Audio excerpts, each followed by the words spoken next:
right. Here I am laying across the seats, getting the remainder of the firewall insulation off. I gotta go down here and get the rest of it off the bottom of the cowl. We gotta pull this, the duct for the defroster off. Yeah. And then, yeah, I can pull the rest of that. Go over there, get all the rest of the wiring situated. Just gonna unhook it from a few spots here with a couple screws. Pull that out. We'll leave the door wiring where it needs to be for now. Yeah, then we're just about ready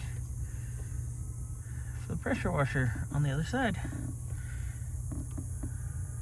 Not too shabby. Not much more to go. Looks like someone used spray glue in here at some point. I mean, obviously the factory did too, but might have been messed with, but I don't think it was. I think it was just factory. So, just getting this last little bit out. Gonna get the wiring out the rest of the way. That way it's safe and out of the way, because all the interior wiring is fantastic. It's just the underhood stuff that was a zoo. But just for S&Gs, you just take a peek. The floor's pretty nice.